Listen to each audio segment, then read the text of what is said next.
Ha ha ha ha. I done it. I done it. And you guys didn't even have to go anywhere. All right, check in. Can you see me? Can you see me looking all over the place? Wait.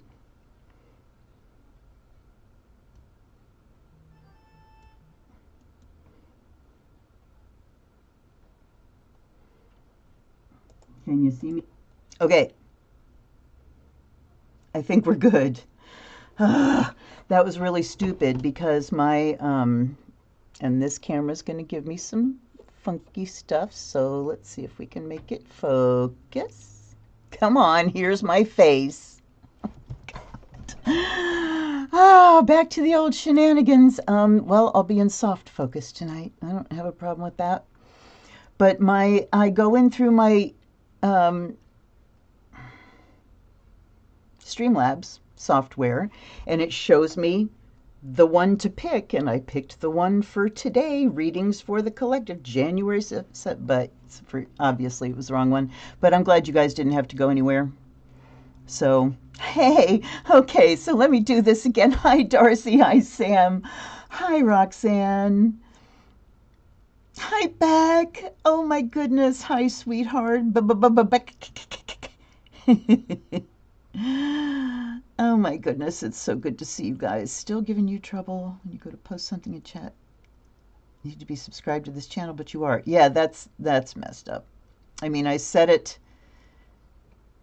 I mean, you're posting, so hey. Hi, Tavia. Hi, honey.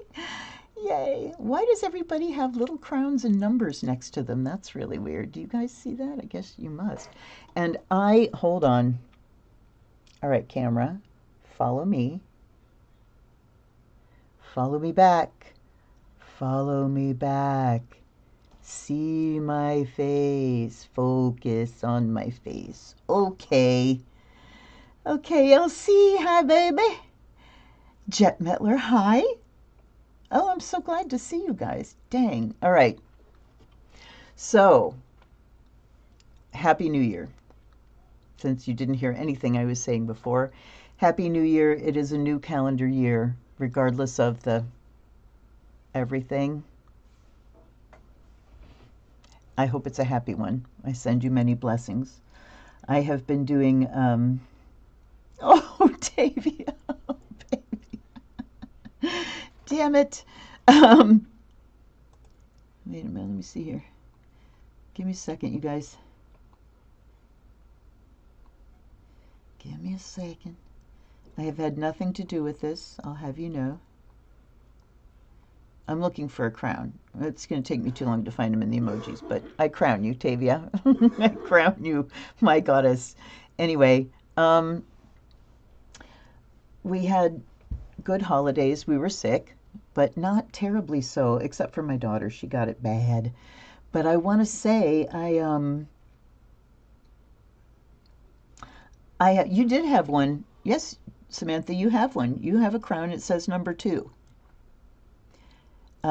Darcy has one that says number 3. I'm looking for number 1. Beck has a crown that says number 1. I have no idea why. No idea. Anyway,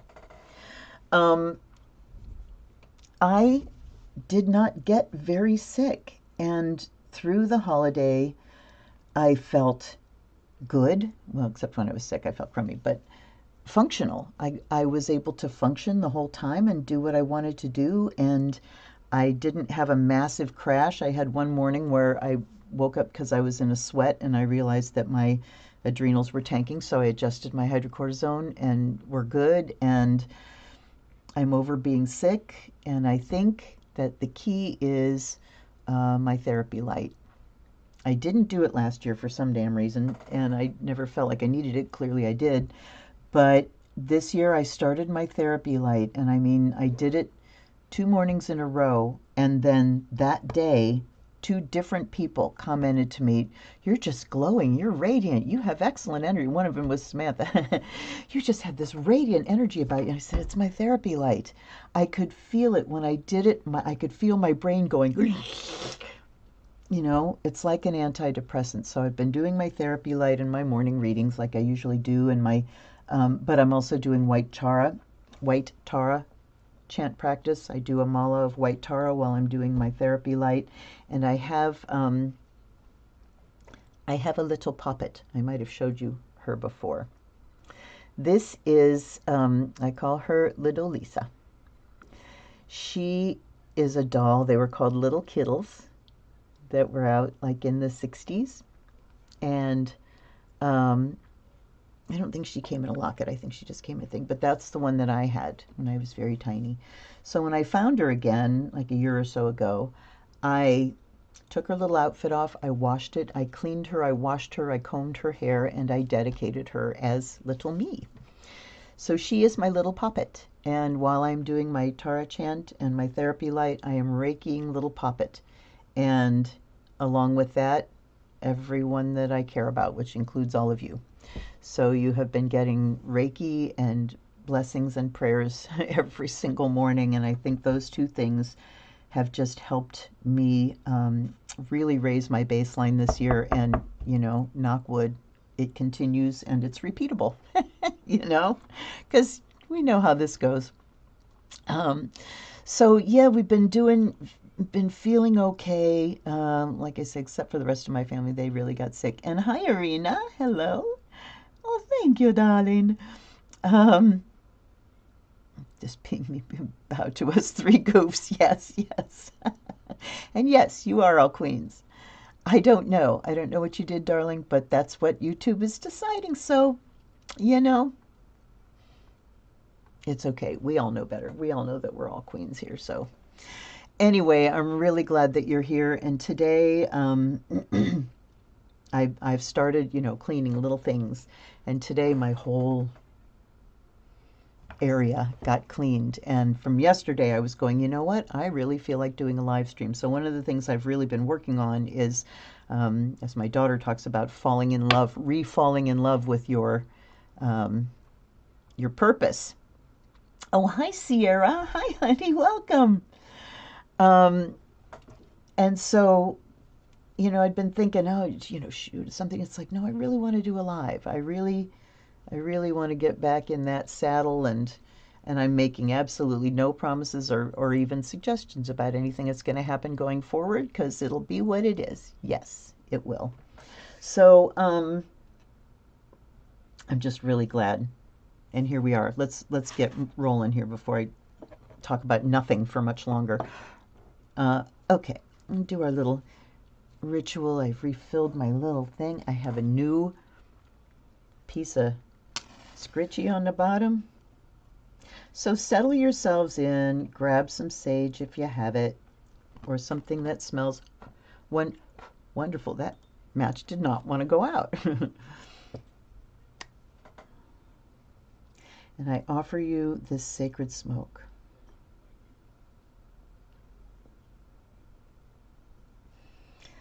May it wash you clean of the last year, of the past, of anything that doesn't serve you. May it cleanse the air that you breathe and remove any stuff that doesn't benefit you.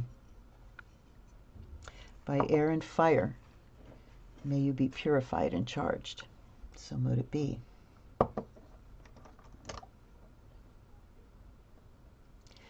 And by water and earth, may you be blessed and made whole. So mote it be. May you be healed of your ills. May you feel joy or just emotion flowing through you again if you've felt kind of frozen and locked down and all that is entirely understandable at this particular juncture. May you feel that flow again, and may you feel connection to yourself most especially, but also to the source of love, to the source of life. And by the sound of the bell, may all negative vibrations be cleared from your space. May anything that does not add to you energetically be moved on out. Let me see something here. Well, that's a little bit better. And by the second bell, May your mind be clear.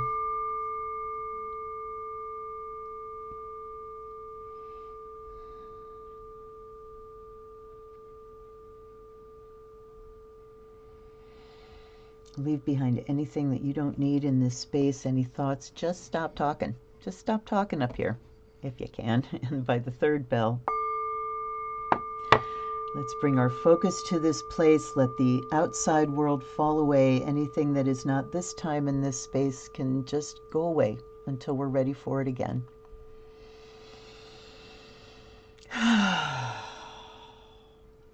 And I want to invite guides and guardians, allies and ancestors in to come be with us. Please invite your own gang in by name if you want. And we offer you fresh water, freshly changed. And I offer you the fire of Azrael. I haven't even burned fire of Azrael in forever. So, oh, it smells so good. It smells so good. So I will tell you a little bit about intentions and what I'm moving towards, but I won't say, by this time, or, it's just it's an intention. Oh, Doris, I'm glad you can. I'm sure you can too. Thought I was speaking Swahili. Uh-oh, what happened to? Let's see. Who's speaking Swahili? Me? All right, anyhow. I would like you guys to go check out a place called Mayhem Marketplace. And it is a seller's platform and, buyer's platform, obviously. But it's like Etsy was when it started. Everything must be handmade. No drop ship, no cheap Chinese crap. And things are priced the way handmade items need to be priced. And it's wonderful. And the reason I really want to go for this is they charge you a monthly fee. You can either pay by the month $10 or by the year, which turns out at $5 a month. If you use their credit card platform, you have to pay more, but they don't charge you any other fees. There's no listing fees, no photo fees, no sales fees, no percentages, no nothing. You decide how customers are going to pay you. You let them know that transaction is between you and your customer, unless you use their credit card interface, which I don't plan to do. And it just looks like a good place to start up on. And I have an awful lot of things that I need to sell. One of the things I was very kind of surprised and disappointed in the couple events that we did this fall were that none of my beads sold. At Odd Mall, some of them did. But at the second event that we did, everybody wants the Fire of Azrael and the Vesta powder and stuff, which is great. But no beads sold. So I'm inventing a new place. I am jumping on a new platform in order to get things moving. Plus, it will be available to you guys to buy. So cool. Anyway, let's do a meditation. Let's get moving to business here. All right. So settle back. Settle on back in your seat for a little while. I'm going to take myself out the picture. Have a meditation, then we'll meet our decks. So settle in, everybody. Just kind of, move your body around a little bit, get it settled, get your joints set, find a comfortable place, whether you're sitting or lying down, and settle into your body. I want you to exhale. Okay, Sierra. Love you, sweetheart. Kiss that baby. All right. So settle into your body. And I want you to start by focusing on the exhale. I don't want you to, I invite you to. Focus on the exhale and just that sensation of air leaving your body, knowing that with every exhale, things you don't need are getting released.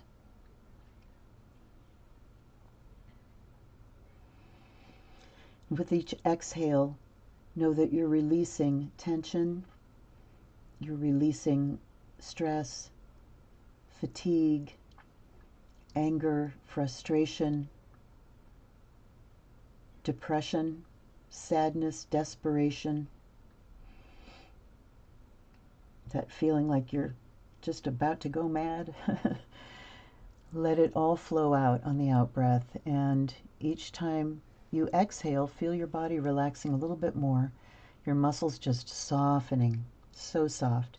Kind of like, you know, when you have an old dried up dish sponge that's sitting there and it's just hard and crunchy, and then you pour water on one end of it and it goes, and it just sort of opens up and softens and gets juicy and pliable, and your body can feel like that too, just everything's softening.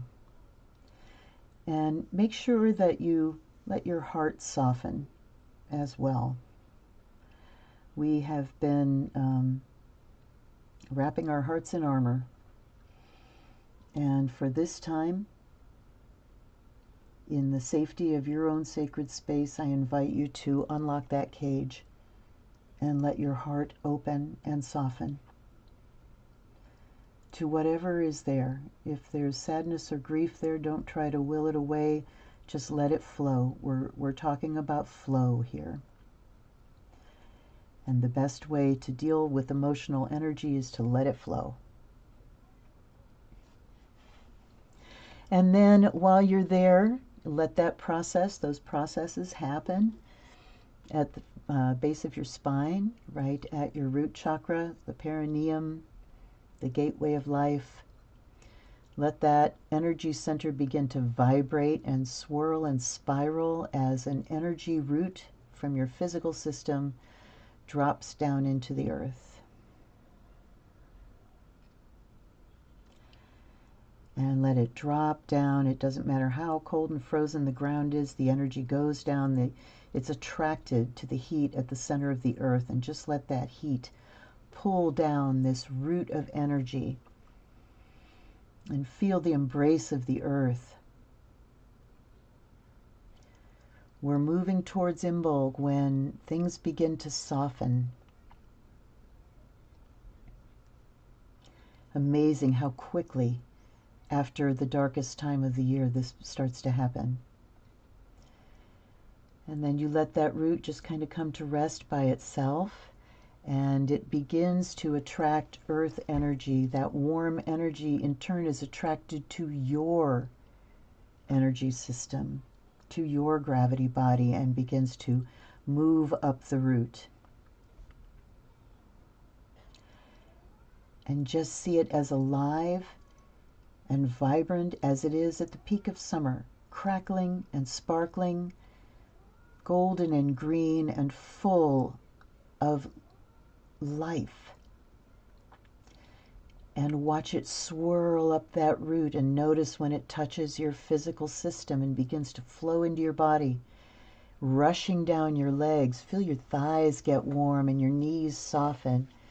Your lower legs relax all the way down to your toes, and then it begins to fill up your pelvis up into your belly and your lower back. And you just feel it rising, rising, rising up through your chakras, up to the level of your lungs, up into your chest and mid-back and upper back, up through the front of your chest, up through your heart. When it gets to your shoulders, it rushes down to your fingertips. And then watch it swirl up through your neck and into your head. And just sit for a moment with this earth energy pouring into your body, knowing that you have an infinite capacity to hold this energy, to let it flow. And these little sparkles go everywhere that they're needed. They are unsticking stuck places. They are illuminating dark places. They are enlivening dead spots. They are enervating numb places. Little sparkles of green and gold, earth energy, living energy, green energy, energy of manifestation, thoroughly at home inside your body and your energy system, waking it all up. And on the next exhale, then I want you to exhale completely, and the inhale after, really pull up that earth energy, make it so very bright and vibrant, and then release only the breath. And we'll do that 2 more times. Again, inhaling light. Brighter and brighter, exhaling only the breath, keeping the energy.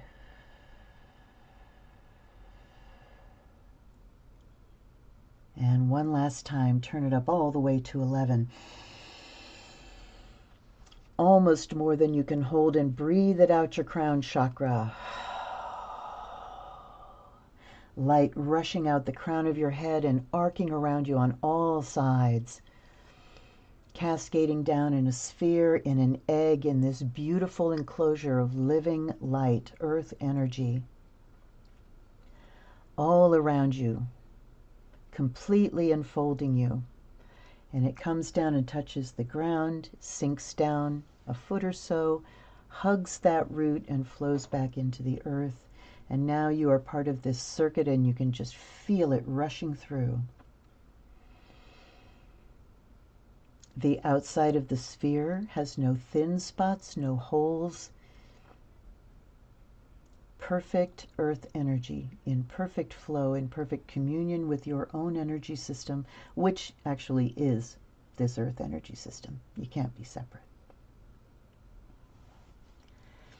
And then reaching up into the sky now through the crown chakra, feel that open up wide and feel star energy, space energy, pouring in the energy of vast, limitless space, silver and blue. The energy of emptiness, the energy of all potential, the energy of the unmanifest, of ideas, of inspiration, of connection with spirit. Feel it pouring down in through your crown chakra, and all the silver blue starts to join up with the green gold, tingling and sparkling through your system. It's like, you know, when you're doing sparklers and you feel all those little things hit your skin, and it's just like, ooh, ow, ooh, ooh. It doesn't hurt, but almost. That feeling of little sparks all through your system. And this energy helps the earth energy by expanding the space around every single atom in your system. And the space inside the atoms. Just feel yourself capable of holding this vast, limitless space inside of you.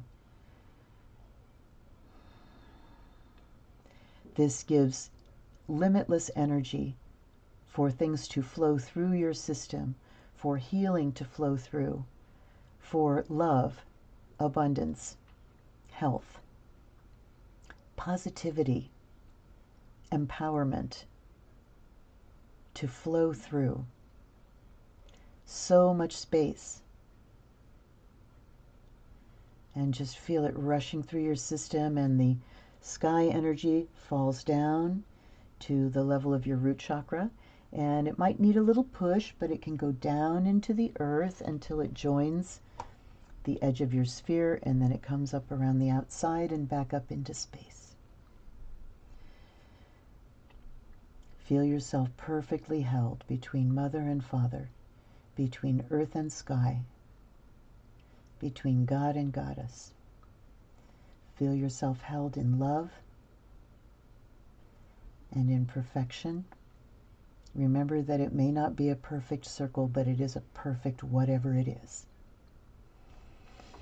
And then into this space, invite your team, your deities, your guides, your guardians, your animals, all of those that are part of your spiritual system.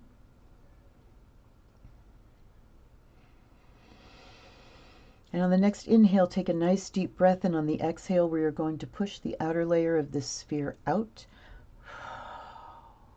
until it connects in a grid with the spheres of all the other people doing this meditation, whether they're doing it now, in the future, whether they're watching a past live stream and doing a similar thing. We are all hooked in.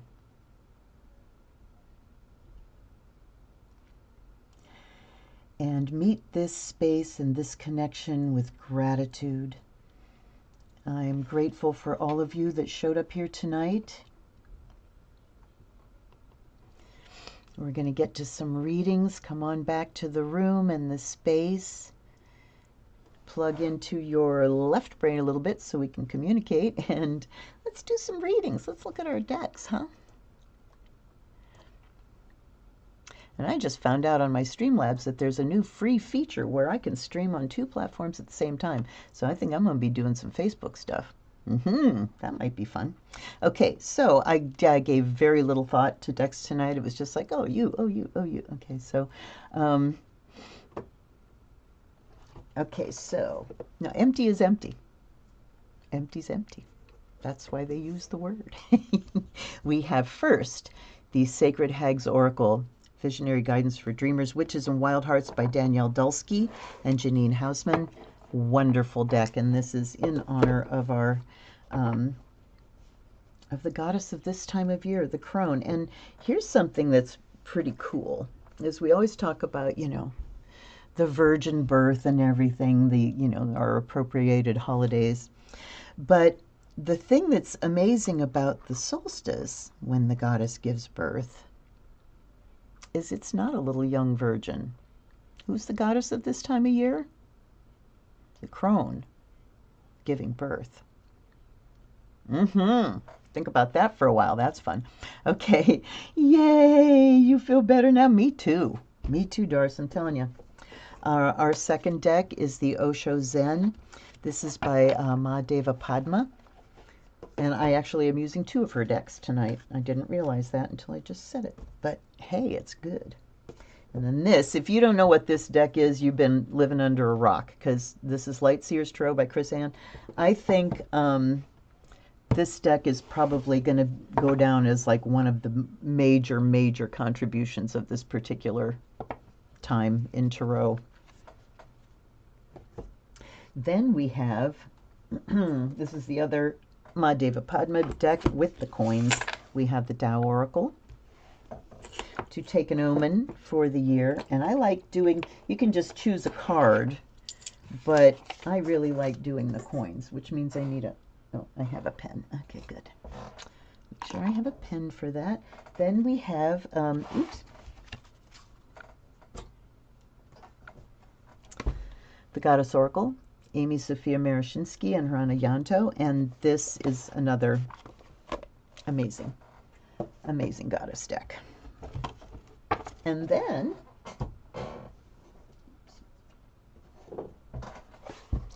we have Ralph Bloom's runes. This was like one of the first divination tools I owned, and it's an oldie and a goodie. So we've got them here. And I guess I did like a more traditional tarot, which would be the Light Seers, even though it is very updated, and then a kind of a different tarot, which would be the Osho Zen, and then a regular oracle like the Goddess Oracle, the Sacred Hags, and then some more traditional oracle type like the I Ching and the runes. So I guess there was a little bit of a plan there. Anyhow, let's go to our Astro Dice. Okay.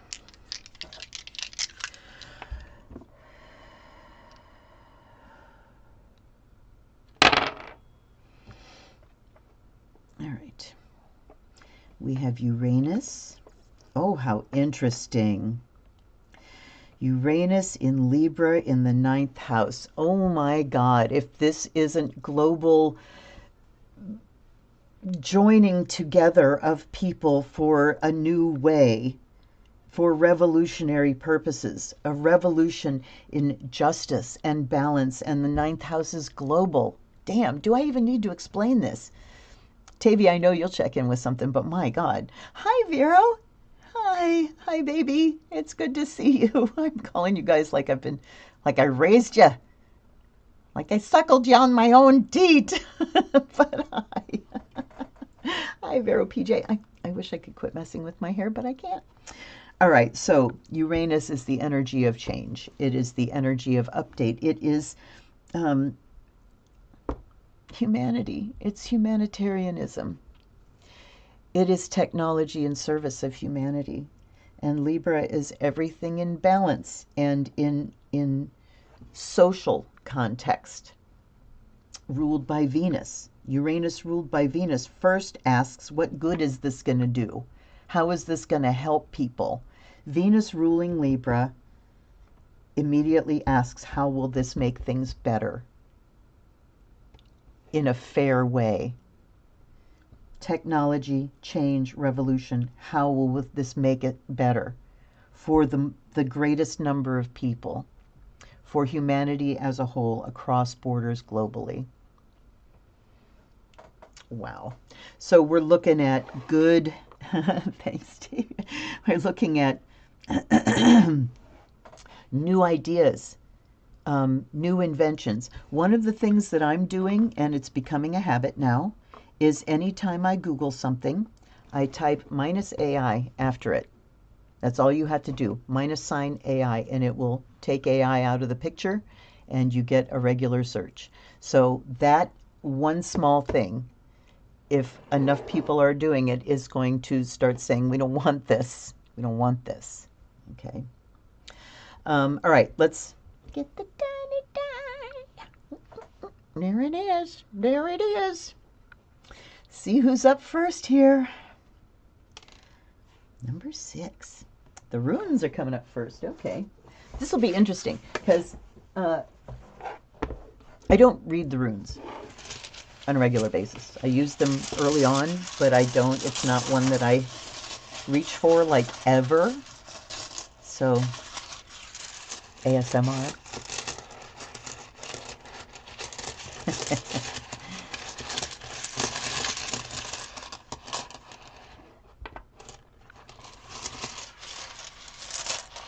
Actually, I'm doing them this way.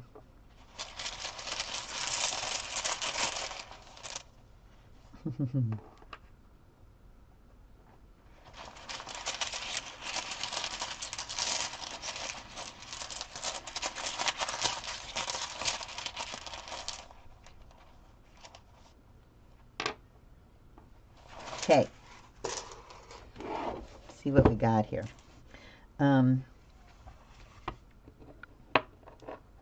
Ooh, I knew we were going to get some reversals. This is Ansu's reversed, and it is Signals. The god Loki. Right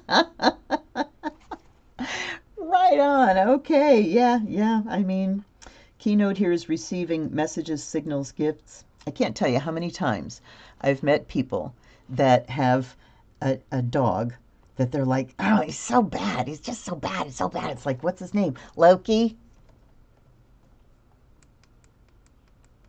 There we go. A little bit brighter. Like this one dude I knew, and I was talking to him because I could smell the paganness on him, but he hadn't discovered it yet. And I said something about, I feel like you would really vibe well with paganism. Do you know this? And he's like, no. I said, do you have a dog? And he goes, yeah. And I said, what's your dog's name? And he goes, Zeus. Like, I'm done. My work here is done. Okay. When Messenger Rune brings sacred knowledge, one is truly blessed. It says even a timely warning may be seen as a gift. New lives begin with new connections, surprising linkages that direct us onto new pathways. Take pains to be especially aware during meetings, visits, chance encounters.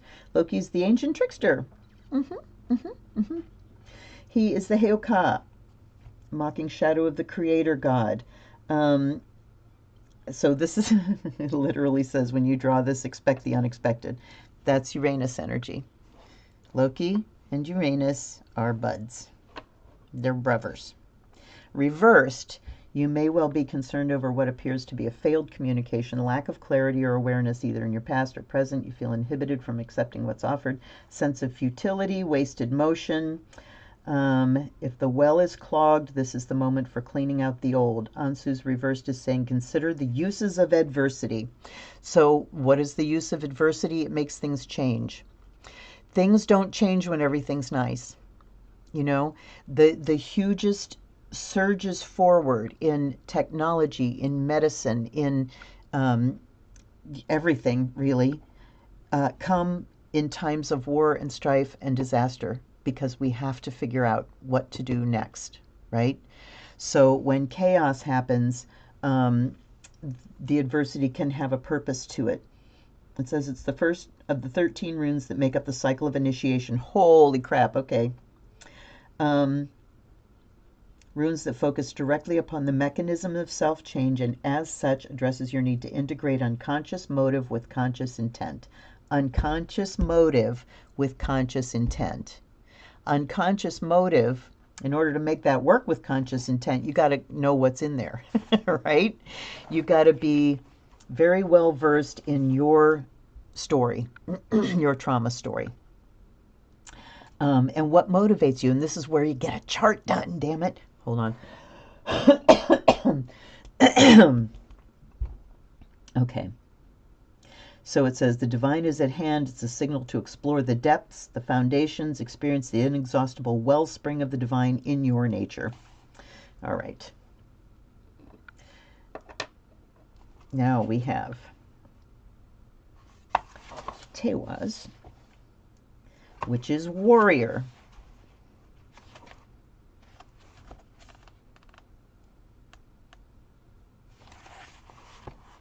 Sky God 2, the rune of the spiritual warrior. Let me see here. A rune of courage and dedication. I was looking to see if it was one of the 13, but it's not. Associated with sun, masculine energy, active principle. We know what warrior is. But, you know, warrior isn't I am going out in order to bring harm. It is I am standing firm for the preservation of principles of what is good about this earth and being human, and standing against what would harm. So spiritual warrior is one that is willing to sacrifice themselves for the good. And then we have Yera. These are like in a row. Fertile season. It stands for 1 year, a rune of beneficial outcomes. So we have this chaos going on here. We've got Loki reversed, saying that, you know, it's not so much good trouble right now. We have a lot of bad trouble. And unfortunately, people that are wanting to get into good trouble are finding themselves at the end of bad trouble. And as humans, we stand up for humanity and our fellow man. And we look for the beneficial outcome. Okay, be aware no quick results can be expected. It says it's a span of time of 1 year, symbolizing a full cycle before the reaping, the harvest, or the deliverance. You prepared the ground, planted the seed. You have to cultivate with care. To those whose labor has a long season, a long coming to term, Yera offers encouragement of success. So this is saying, hang in there. It's not going to be over overnight. We are in here for the long haul, which is why I am so incredibly, Jet, hi Jet, and yes, shadow work time, you got that right. This is, this is our time. You know, we're here for the long haul, and this is why I am so very grateful and just flabbergasted that I feel as well as I do. I want to be functional through this. I want to be able to do what I can do. Yes, Beck, that's you. You heard the subtext, my love. She says, I'm immediately thinking of what's happening in Minneapolis. You heard the subtext that came through. So, as red line after red line after red line after red line gets crossed. Yeah. Long haul, positive outcome, standing up. We are in the middle of chaos. And you know, the thing is, every time I see somebody share something or go, make it make sense. No, you can't make it make sense. It doesn't make any sense. It's insanity. It's crazy. Stop looking for sense. Stop looking for logic. Start looking for how can I help? Start looking for, you know, what's my role in this? How can I help? How can I and keep your family safe and healthy. So, okay, I'm going to put these guys up here because I can.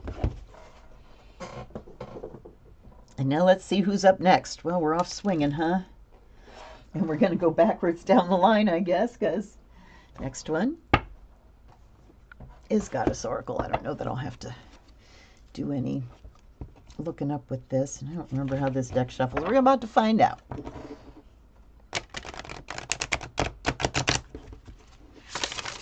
Oh, also, I got one deck for Yule because I told my daughter no more decks. I still have a stack over here that have not been shot and, you know, had a video shot. And I'm like, there's one that I want. And so she got me that deck, and I love it. And this is the Notoria Tarot and Light. It is the companion deck to Goetia, Tarot and Darkness, Fabio Lustrani. They're really cool decks. Demons, Angels, and that there's a very strong, it's really interesting watching the lineages of modern paganism, of neo-paganism and witchcraft, watching these lineages start to gel and move forward. You know, the Hecatians and the ones that are going down the Tree of Life, you know, and Angels and Demons and the Goetia and Solomon's Key work, and then we've got, you know, the Goddess and Dianic. There's just, it's fascinating to watch. And of course, you know, which wars are still blazing, but you know what, everybody? Be kind to each other. Leave each other alone. Okay, I'm going to split and pull.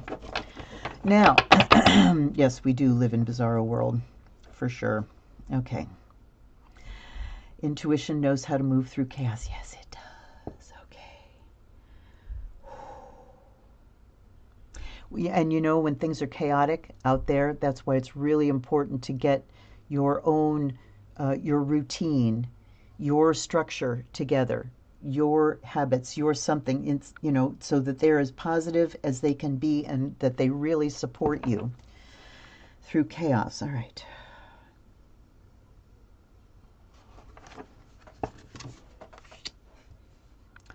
Oh yeah, change.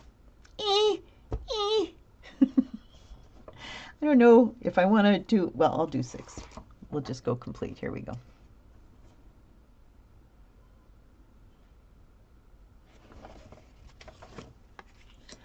Amaterasu, beauty. Wow. These are...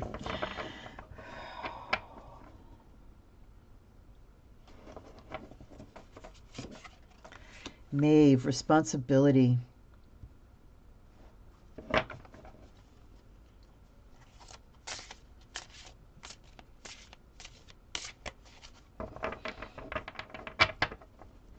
Yep. Okay.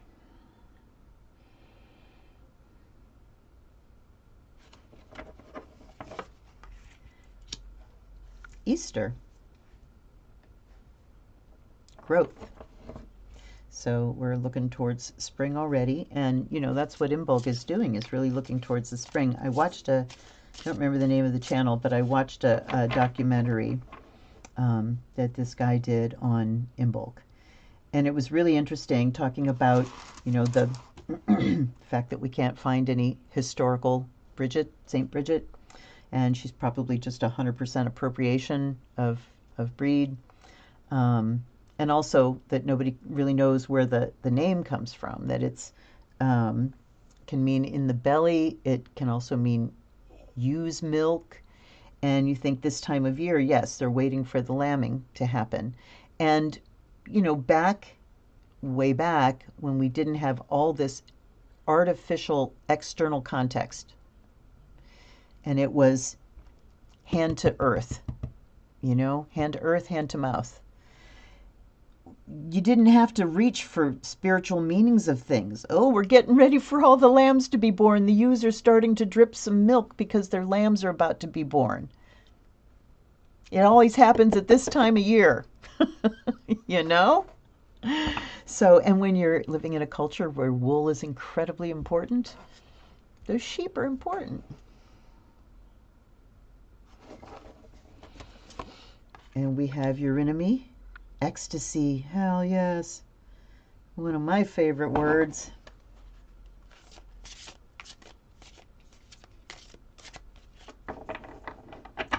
Change ushers in the ability to respond from a place of beauty. That's good. Yeah, good global connection. I feel that too, Samantha.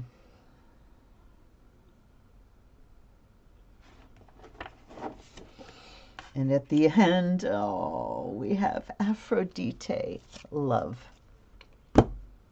This is what's getting tested, you guys. Our capacity to love beyond ourselves, our capacity to see ourselves in faces that don't look like ours. Racism is getting called out everywhere. Okay. Change, beauty, responsibility. Okay, so change. Oya is here going. Look at the lightning. Lightning, what's that? Uranus. Yeah. Is there a theme? I don't know. I can't tell. So we are in the midst of change. And I was telling somebody yesterday how I wish I had like $1 for every reading that I have done for someone that sat down and they were fed up and they just wanted their life to change so bad. I want my life to be different. I can't take it like this anymore. I'm bored. I'm tired. I'm fed up. And blah, blah, blah. I want my life to be different. I just don't want anything to change. I just don't want to have to change anything. So, yeah, when you want things to change, you better hang on for the ride because you can't be in control of it. And we are in control of change, or we're not in control of change at every level. You know, when we talk about the artificial ones of government and society and AI and all this kind of stuff, but then look at the planet and things going on, you know, in the solar system, cycles that are coming to their culminating points, cycles that are shifting. The Earth's core is spinning the other direction. Where, you know, change on every level. So our responsibility is to find the beauty in that and to express our beauty in that change. Because a lot of times when we get confronted with change and it's painful and it's scary, we get ugly really fast. Things get ugly. We get defensive, we get scared, knives out. And so our response, I want to cry. Okay. Information coming through. It is our responsibility to continue to generate beauty, to continue even while we are screaming at the top of our lungs against what's happening. We can, that's beauty. Beauty isn't always pretty. Beauty can, in fact, be terribly unattractive. Pretty is pleasing and attractive. Pretty doesn't generate energy. Pretty is, gives you a place to rest. Beauty pokes you. Beauty confronts. True beauty shakes you. You know? It changes you. So our responsibility is to continue to put beauty out. Okay, I got to show you what I just bought.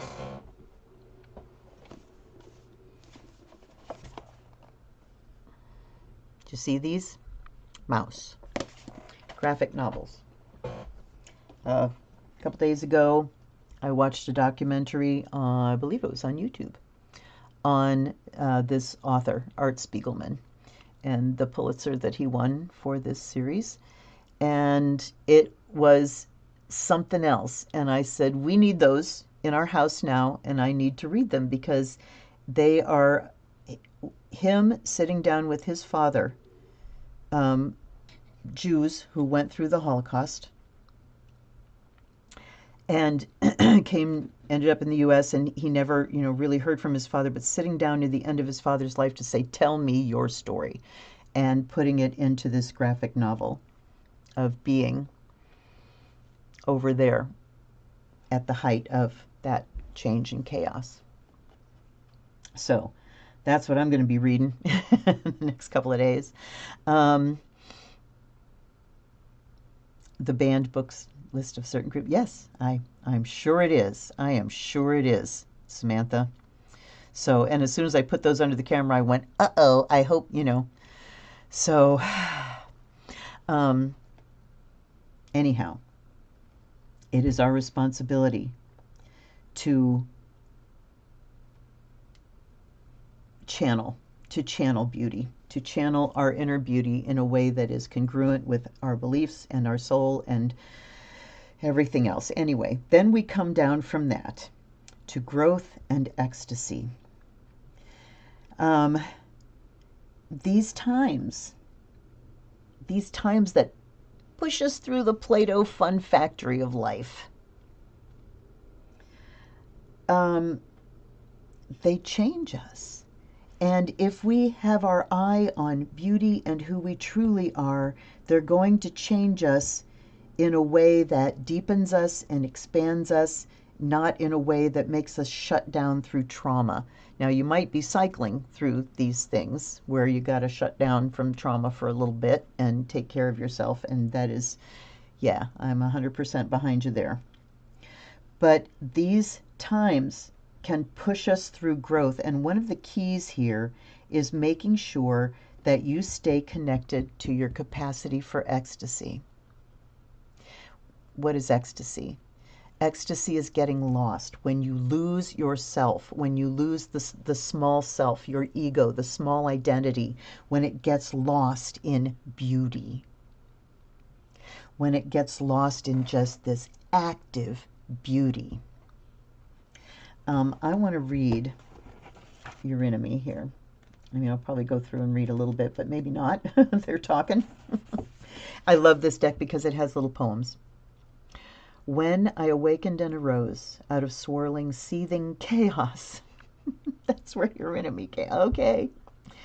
Seeing no other way to express the sheer delight, the wild exhilaration, the explosion of energy I felt, I began to dance my exuberance, that feeling of floating on a sea of rapturous joy, lost and transported in the intensity of ecstasy.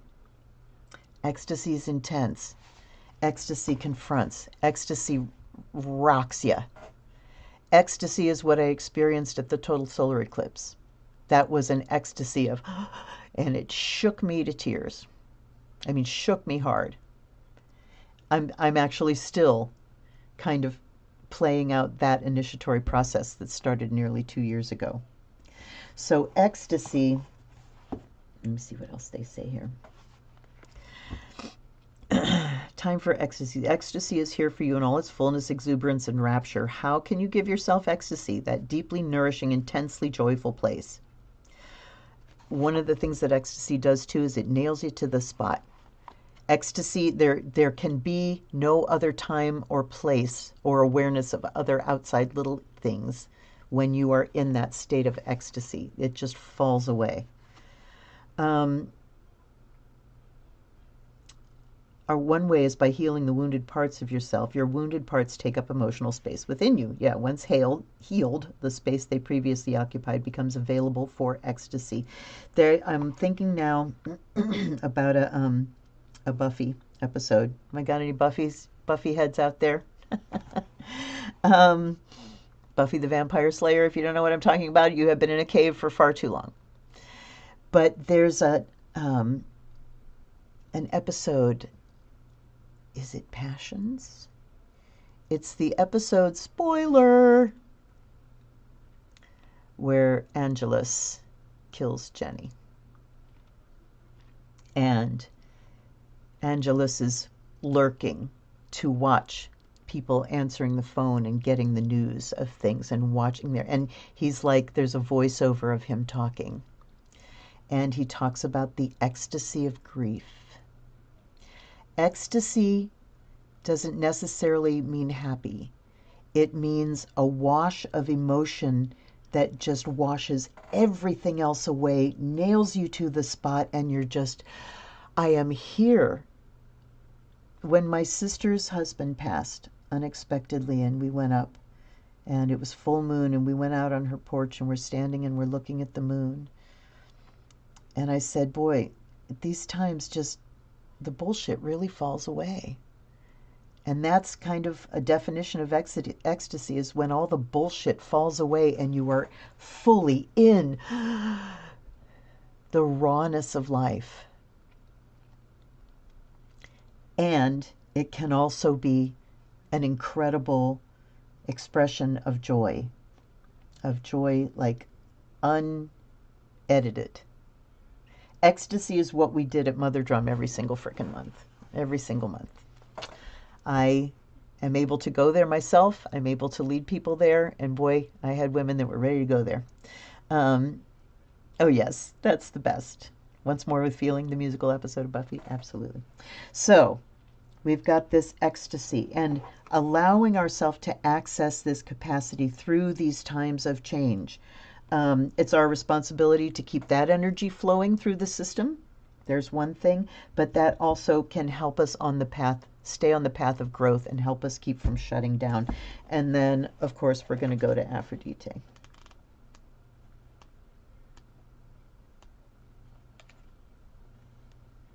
They say Aphrodite, I say Aphrodite, I don't know.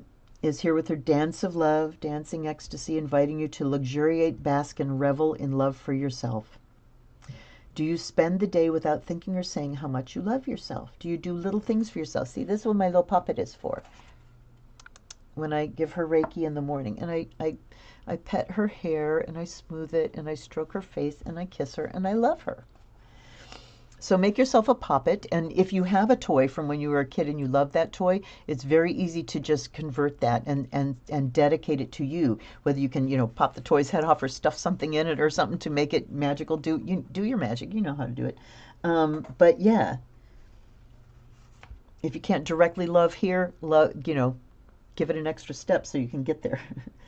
Are you miserly, keeping yourself on a diet of starvation rations? Do you listen to your needs in a loving, respectful way, or do you criticize yourself for balking at the schedule you keep, for complaining about the job you hate, for bemoaning the relationship you endure? Now is the time to love yourself. Okay, so that's the basic message. If you can't love yourself, you can't put love out into the world. If you're hating yourself and you're taking care of other people, yes, that's love. There is love flowing to them, but it flows to them so much better when it comes from a place of, I love myself first. I love myself and care for myself, because then you have full access to that well that you can keep pouring from, because you're taking it as well. So it is our responsibility to keep generating beauty, love, ecstasy, to continue to nurture our own growth through these times, to allow these times to crack our old ideas open, keep your brain plastic, keep learning, whatever you have to do to keep learning. But the bottom line here is love. Look at the dove. Look at the dove of peace. Oh, a magical, yes. The troll doll, Wishniks, oh my God. The troll dolls, yes, if you have a troll, Barbies, anything can be your puppet. You're a witch, right? Okay. Chatty Cathy. I had a Chatty Cathy. Oh my God. Number 1, we go to the hags now. All right. I love trolls. Have you guys ever been to the Troll Hole down in Alliance, the shop and museum? It's amazing. Many, many trolls. Okay.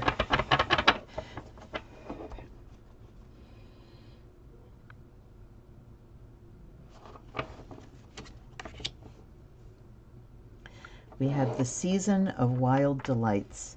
This deck has the hags, there's stories, there's seasons, there's spells, and there's something else. There's like 5 groups. We have the hags, the seasons, the stories, the spells. The hags, the seasons, the stories, and the spells. Even hags, the seasons, the stories, and the spells. There's just 4. I didn't miss any. Yay. Okay. Nope, that's it. We'll have to go. Darcy, we will go. I will take you there. Magical chocolate covered cherries. Yay! You know, I had a hard time finding dried cherries this year.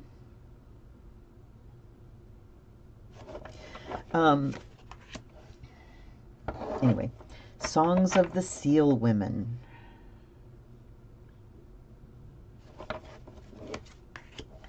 We have the Cayley's Crag. Wow.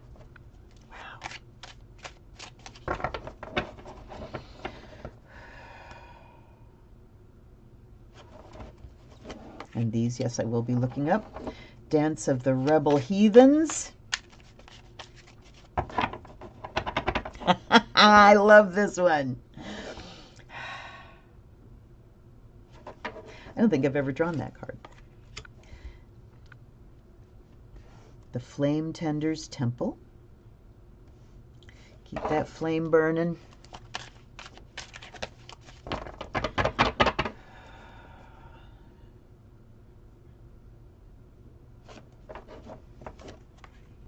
The Full Moon Walk. Okay. Oops. You go back there. You come here. All right, number 1 is one of the seasons, obviously. Season of Wild Delights. Grandmother speaks. Yes, here we are, friend. This is a time to delight in the senses, to indulge in this pleasure planet of ours. Such brilliance is there in being a human creature, after all. Just for today, feed your inner hedonist and feed this part of you well. Repent nothing. This world is meant to be licked and loved. I just thought of the Willy Wonka wallpaper. Your body was born for bliss, and I'll hear nothing more of your tight-lipped restraint. Say what you want of the witch, but hers is most certainly not a path of deprivation. There's the ecstasy, and there's the self-love of Aphrodite. So the Season of Wild Delights, and we'll look at the Gratitude Portal. So this deck comes with a morning ritual and a moonlight ritual. Maybe sunrise. The moonlight is a gratitude portal, but this is an ode to ecstasy for the morning ritual, so you can maybe do this tomorrow morning. Call to mind the embodied feeling of ecstasy as this beast of a sun rises. It is fleeting, to be sure, and it needs to be. To live in ecstasy too long is to burn out before your time, of course, but just for now, hold on to that rising sensation and speak these words aloud. Today is the beginning of my unbridled dance with that heart-born drug called elation. How easily I sourced this feeling, and how well will I live, knowing this gold-flecked magenta power is mine. I claim ecstasy, and no one else need know. Yeah, baby. Okay. This is reminding us of what we forget about when we get too sucked in, right? Songs of the Seal Women is homecoming. Grandmother speaks. Come home, child. Come home. Come home to the truth of who you are. Have you forgotten what makes your poet's soul sing? Recall a time in your life when you were so certain of your sovereignty, when you knew your work had worth and your heart was worthy of love. What or who has stolen your wildness away? Homecoming is a practiced art. We do not stumble upon our authenticity. We do not stumble upon our authenticity. It is hard won, and retaining our genuine nature takes discipline. So many societal forces try to peel our fingers back from our pelt, from our more creaturely skin, and we do not find ourselves home without effort. I promise you, though, the return is well worth the work. Yeah. So the homecoming here is to your authentic self. And I won't go through the ritual there. But just homecoming, and they do this, there's a lot of writing prompts, and 2 of them, home is and home is not. So defining what home is for you in a spiritual, very, very, very personal sense.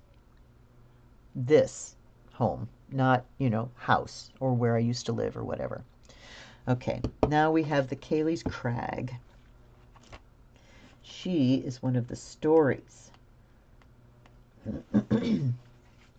So we've had a season and a spell and a story. All right. Cycles. All dies to begin again, they say. But what if such words rob a thing of a good death?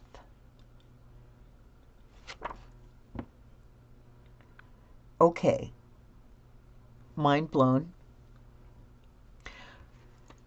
All dies to begin again, but what if such words rob a thing of a good death?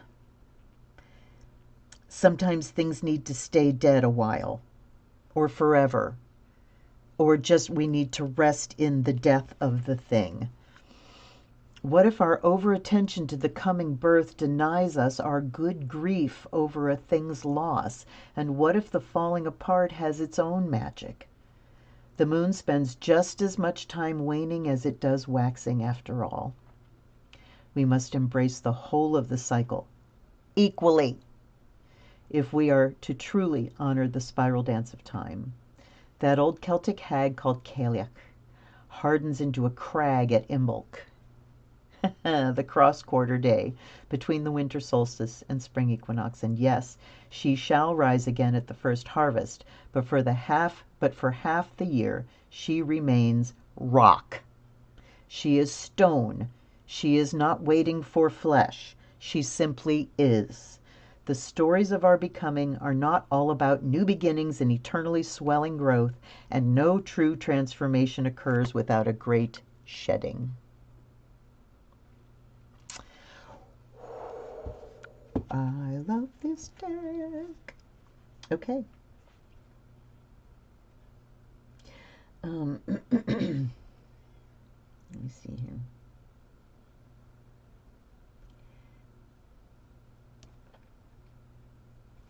All right, let's go to Dance of the Rebel Heathens, and this is about celebration. Oh, Sierra, you're back. Yay! Yay, yay, yay. I'm so glad. I'm not keeping up with comments, you guys, so I apologize. Okay. Grandmother Speaks. And this is Dance of the Rebel Heathen, and it's a celebration. Ah, my love, let's not take ourselves so seriously. Our magic surely suffers when the ropes of our discipline become too tightly wound after all. Just for today, let us be true priestesses of the wild and celebrate this spinning pleasure planet on which we live. Let us drum, let us dance, let us remember why we chose to be born to this feeling flesh. Here's the ecstasy, the homecoming.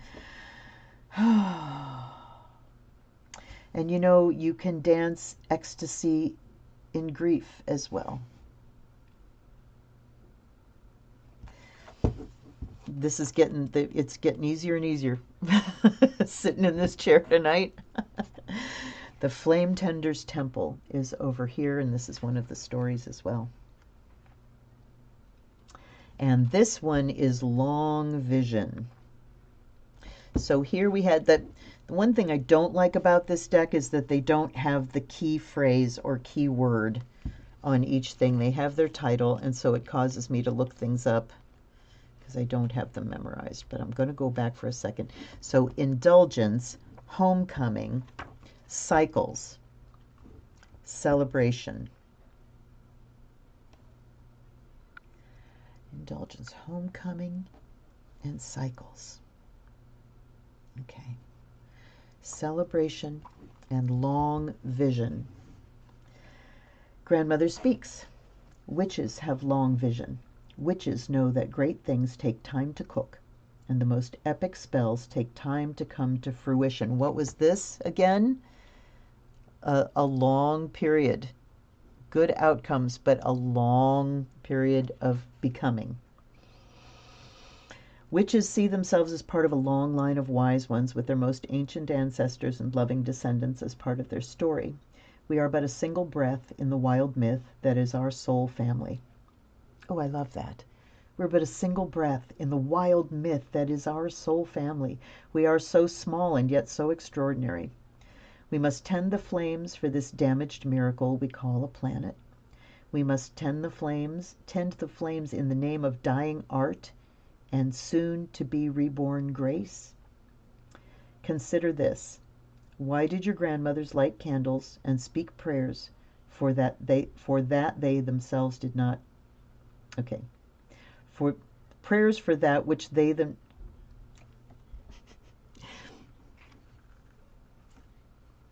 Okay. Why did they light candles and speak prayers for something that they themselves did not receive, though you perhaps have? And what do you sing your hopeful songs for that might only come to pass for your compassionate yet to be born kin? So, we can take such a long view that we know that everything we're doing, even if it doesn't come to fruition in our lifetime, even if we end our journey here with things in an absolute mess, someone is going to benefit from the work we're doing now. And we have to let go of wanting to see that. There's one of the Lojong slogans in Tonglen practice is abandon hope of fruition. Abandon all hope of fruition. Because then you keep focusing on what I'm going to get, and it's going to, yeah. And if you just abandon it, you can maybe be here, maybe be open to something that you're not in control of. Okay. Long vision. Celebrate the long vision. Celebrate that our daughters will. Okay. I could go. No, and I'm not gonna. The full moon walk. Solitude. Grandmother speaks. There are times in our lives, dear child, when the only medicine we need is a slow and solitary wander. Too much small talk sucks the life out of our souls. Boy, howdy, especially if you're autistic. Too little fresh air and stargazing leaves our hearts hungry. Solitude is not a one-size-fits-all fix, of course, but if I'm being honest, I know of only a few small sicknesses of the soul that a full moon walk alone cannot cure. Be safe, be vigilant, and be ready for the magic to bless you in the most unexpected of ways. And I'm going to read this too because it's a prayer. Morning ritual, sunrise prayer of the solitary witch. Shout out to all my solitaries. Breathe deeply this wild morning. Face the east and whisper these words aloud. Just when the sun is painting the moon pale, I am met with such awe. I find such peace in knowing I am not alone when I am alone. And I find such sadness in crowds sometimes. Oof. May I remember the merit of me this day. May I take sanctuary in time spent, sunk deep in the majestic ordinary. And may I give myself the gift of mindful solitude as much as I am able. It makes me a better companion after all. So we've got this ecstasy and dancing, celebrating with our sister witches, and then we come back to ourselves, homecoming to ourselves. We come home through our sisters that reflect us back to us, that reflect our love back to us, and then we can have it. We have it for ourselves in our solitude. Yes, we're riding these cycles. Woohoo! We're riding the cycles with a long vision. This is a long cycle. Think about, I used to, talk about cycles to people in astrology and stuff, and it's like, if you have like a little tiny boat, like a little zodiac, and you want to turn that around, you take the thing and you pull it and you go, but if you have like an aircraft carrier and you need to turn that around, it takes a lot of time to turn that whole thing around. So we are in a long cycle now. This cycle is a human cycle. This doesn't just go back to Germany in the 30s. This is a human cycle and a human evolutionary cycle. Uranus also rules evolution, folks. Natural cycle. But it's a long one. It's a long, long one. So we keep that long vision as we're riding these cycles. We remember to care for ourselves and to delight in our senses, delight in this planet. And that's where you have to be responsible to balance your intake and know when it's having a negative effect on you and balance it with the positive.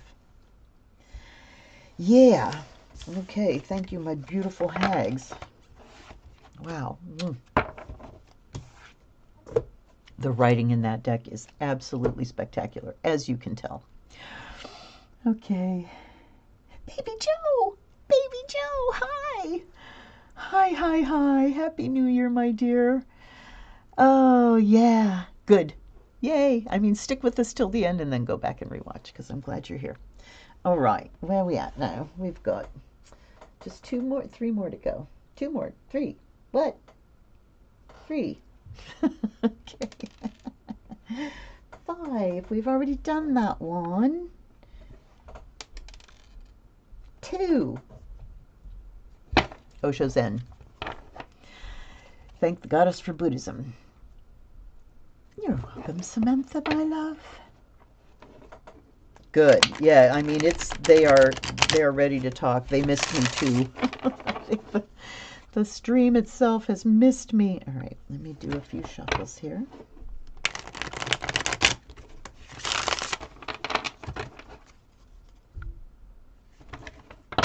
I have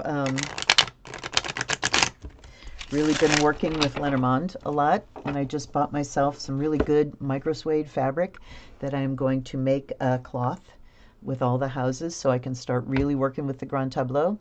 And I'm going to do, I can cut the fabric in half, so I'm making one for kippers too.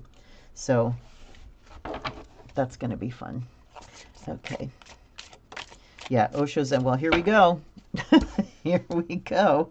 Receptivity.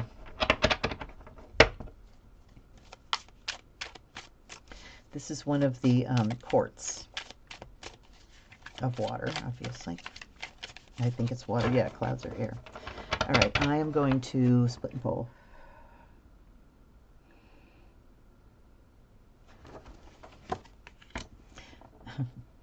Laziness.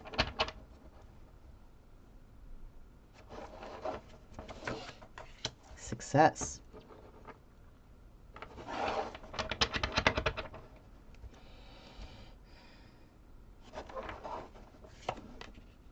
Sorrow.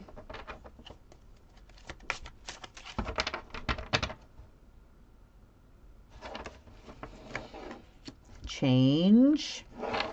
Wheel of Fortune there. Cycles. Change.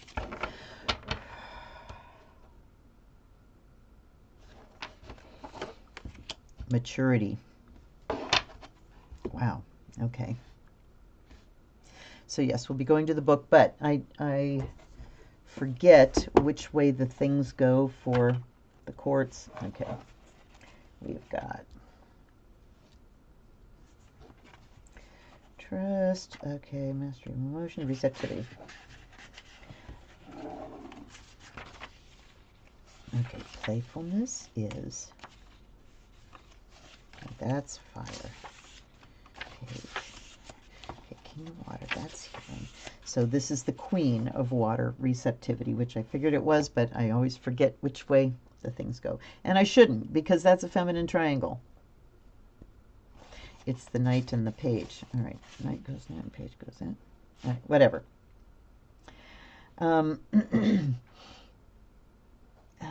Queen of Water brings a time of unboundedness and gratitude for whatever life brings without any expectations or demands. Neither duty or thought of merit or reward are important. Sensitivity, intuition, and compassion are the qualities that shine forth, dissolving all the obstacles that keep us separate from each other and from the whole. And I like to read the Osho quotes because they're so good. Listening is one of the basic secrets of entering into the temple of God. What do they say? Prayer is talking to God, meditation is listening. Listening means passivity. Listening means forgetting yourself completely. Only then can you listen. Forgetting yourself completely.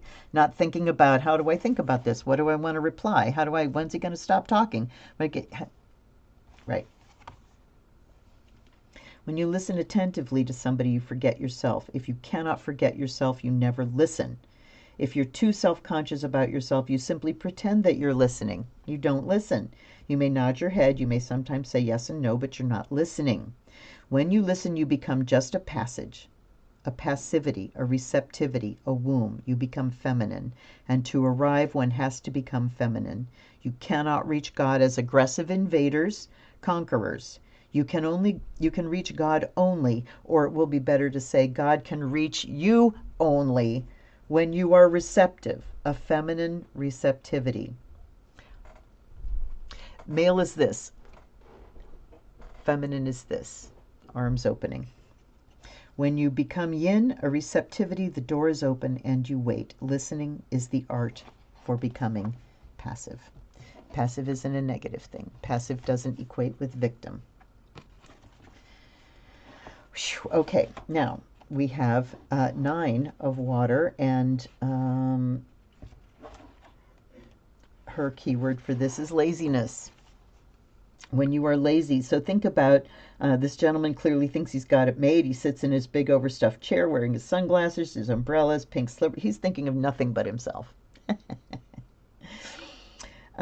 He doesn't have the energy to get up and do anything because he thinks he's done it already. He hasn't yet turned to see the mirror cracking around him on his right, a sure sign that the place he thinks he's finally arrived at is about to shatter and dissolve before his very eyes. The message this card brings is that this poolside resort is not your final destination. The journey isn't over yet.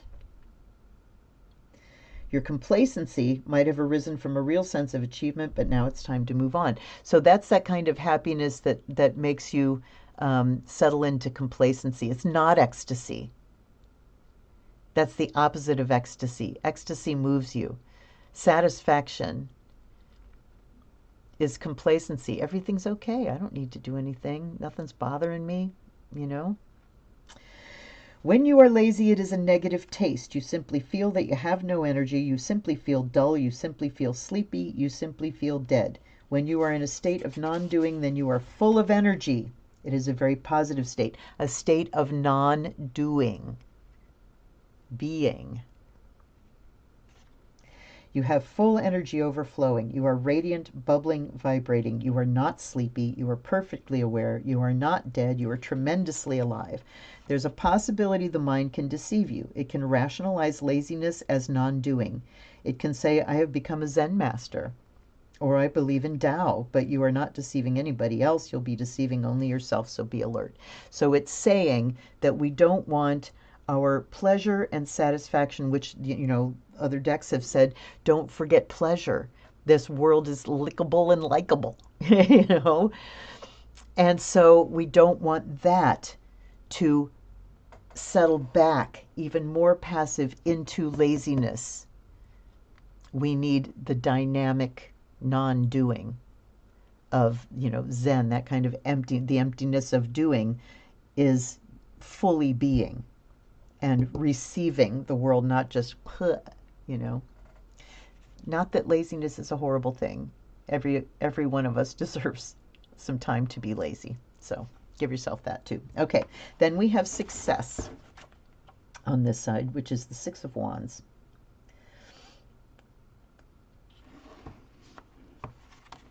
So the victory card on top of the world, I'm just going to read the Osho part. Oh, okay. So it's saying at the bottom here, because of your willingness to accept the recent challenges of life, you are or will soon be enjoying a wonderful ride on the Tiger of Success. Welcome it, enjoy it, share your joy. Remember that all bright parades have a beginning and an end. Remember that this too shall pass. Watch the waves in the ocean. The higher the wave goes, the deeper is the wake that follows it. One moment you're the wave, another moment you are the hollow wake that follows. Enjoy both. Don't get addicted to one. Don't say, I would always like to be on the peak. It is not possible. Simply see the fact. It is not possible.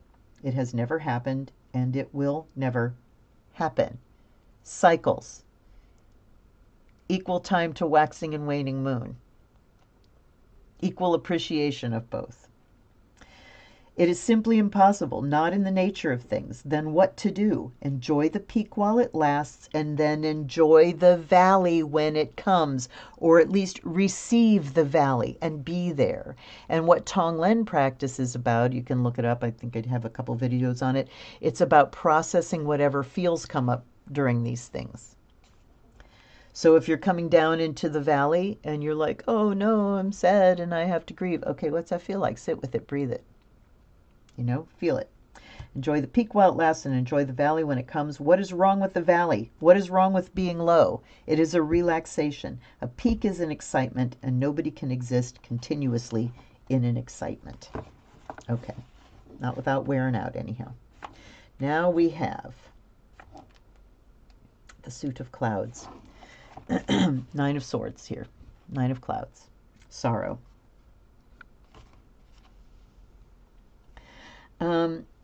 The images of Ananda, the cousin and disciple of Gautama Buddha.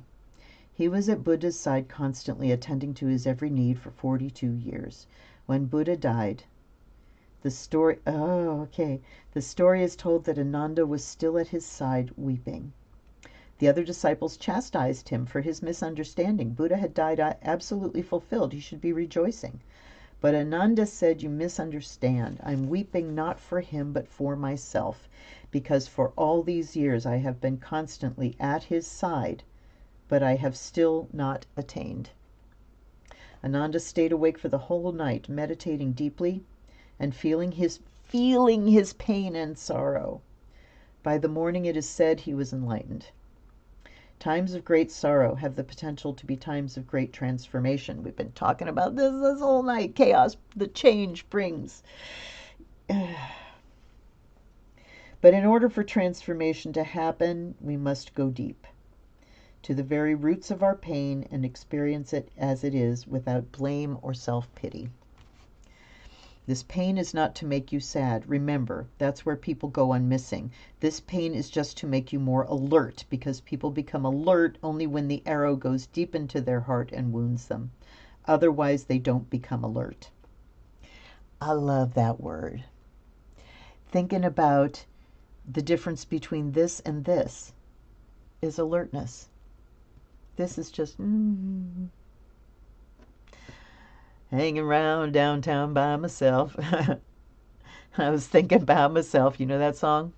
Sex and Candy? I was thinking about myself. This is alertness, alert receptivity. When life is easy, comfortable, convenient, who cares? Who bothers to become alert? When a friend dies, there is a possibility. When your woman leaves you alone, those dark nights you are lonely. You have loved that woman so much and you've staked all, and then suddenly one day she's gone, crying in your loneliness. Those are the occasions when, if you use them, you can become aware. The arrow is hurting. It can be used. What was the one over here saying the usefulness? The usefulness of difficult times and difficult change and chaos. The pain is not to make you miserable. The pain is to make you more aware. And when you are aware, misery disappears. Not grief and grieving, misery, which is a chronic state, kind of. Can be, anyhow, can be. Love that song. Yay! Okay. Tiger of Temperance, the blending of joys and sorrows, laughter and tears. I mean, it really is. This is like a seesaw. All right, let's go to change here. This is the only major we have, is the Wheel of Fortune. The symbol in this card is an enormous wheel representing time, fate, karma, galaxy spin. It's change. Hold on. Just inside the circumference is a trigram of the Yi Jing. Oh, here. Hold on. I feel like I got to sneeze. Okay. Anyway. We've got yin yang, so it's the universe swirling.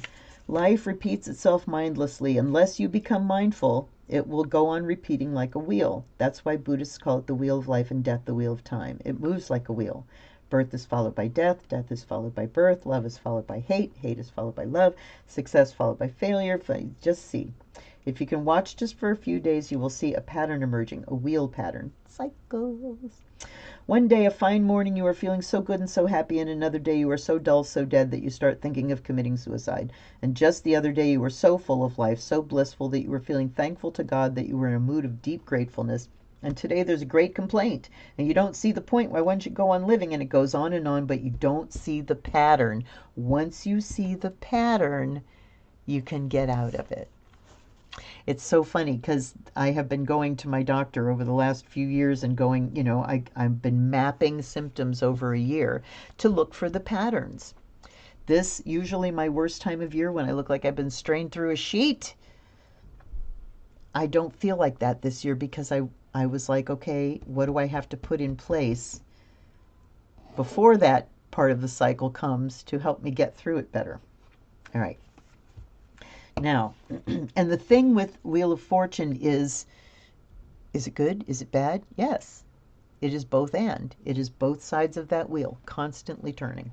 All right. Then we have rainbows are the physical. Oh, wait. The court cards are at the beginning. I forgot. So rainbows are wait a minute. Oh, I think this is the Ace of Rainbows. Wait, oh my God, you guys. Okay, yes, this is the Ace of Pentacles, basically. This figure stands alone, silent, and yet alert. Alert. The inner being is filled with flowers that carry the quality of springtime and regenerate wherever he goes. This inner flowering and the wholeness that he feels affords the possibility of unlimited movement.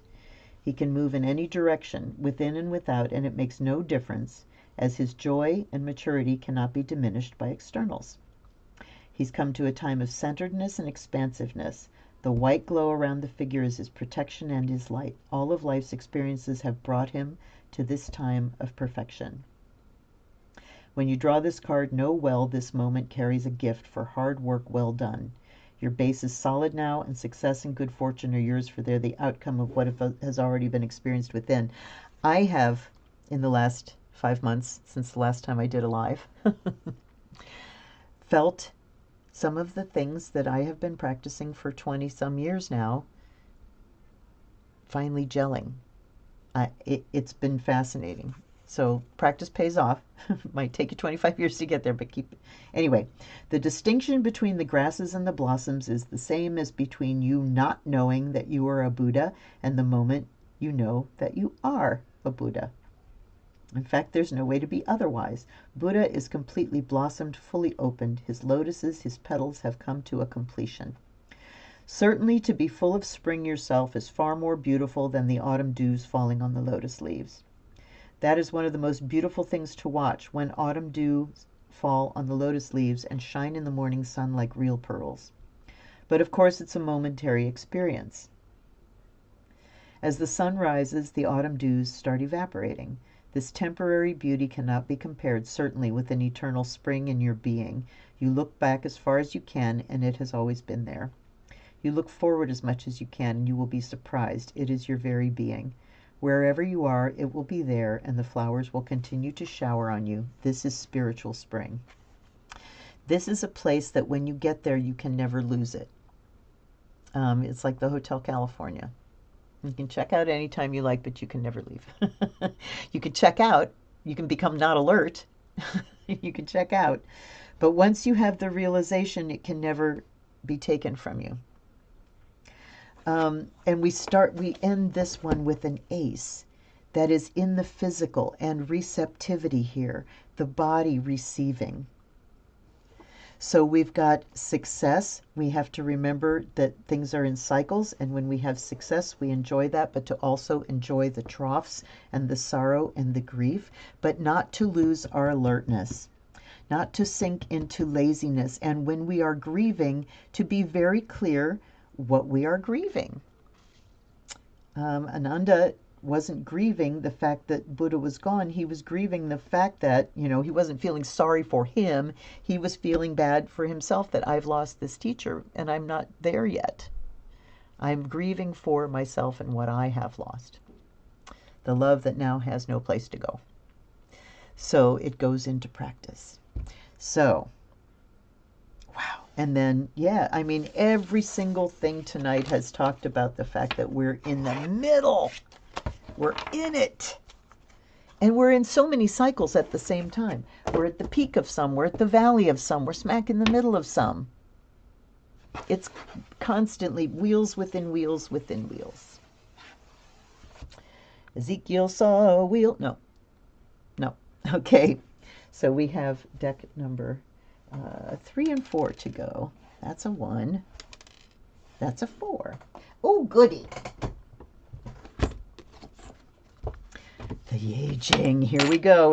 It's coin throwing time. I need a box for this because I'm not chasing them all over the bedroom. Oh, speaking of, wait a minute. I can show you something. Check this out.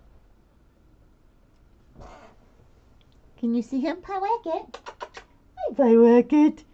He sat up and went, that's bright. Sorry. Just wanted you to see him, and now my camera can't see me. Why? See me? You see me? You see me now? Can you see me now? Okay. All right. Here we go. So this is, I'm just asking for, you know, one throw for this year, or just where we're at right now. Oh, yes, Sierra, sing. I haven't been singing either. It's not good. Okay, now I got to focus. Get my thing here.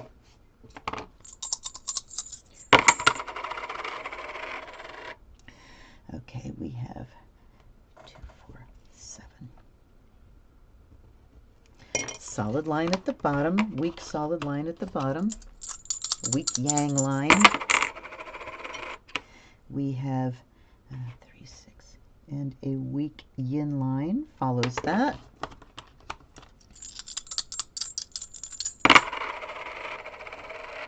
And then we have 4, 7, another weak strong line.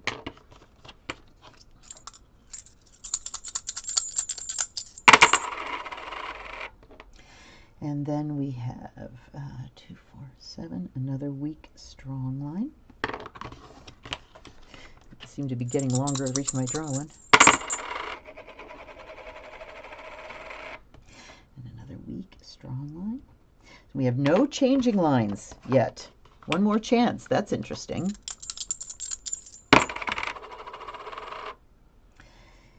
Okay. And then a weak yin line. So we have no changing lines. Fascinating, considering we've been talking about cycles and change and all that for this whole night. All right, so we have the top one is weak, strong, strong, which is here.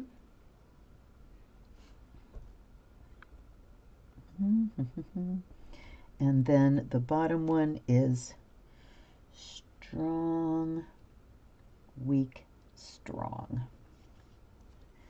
And when we bring those two together, this one and this one, we get number 49.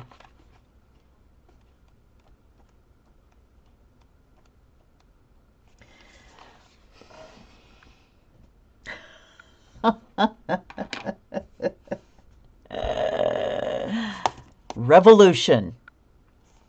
Wow. Good job, you guys. Good job. My team is on it. All right. We don't have any strong lines, so we don't have changing lines, so I'm just going to read this whole thing. The time of revolution is a time of breakthrough when, and wait, let me see what's up on top and what's on the bottom. And this is also a deck that was sent to me by Annette Klein, so wherever you are, Annette, I bless you and thank you. Because it's not telling me the upper and the lower. The upper is, that's lake. and the bottom is fire. Okay, so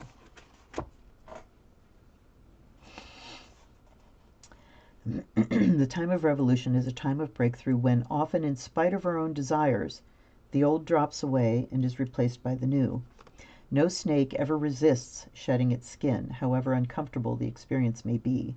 But we humans have a tendency to resist transformative change by failing to appreciate it as a renewing and essential quality of life.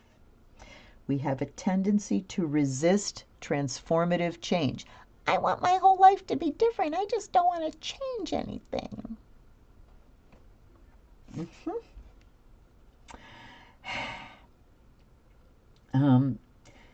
If wherever you turn, all right, focus. All right. If wherever you turn the outlook appears shrunken, dry, and limiting, it's probably because life is urgently trying to tell you something.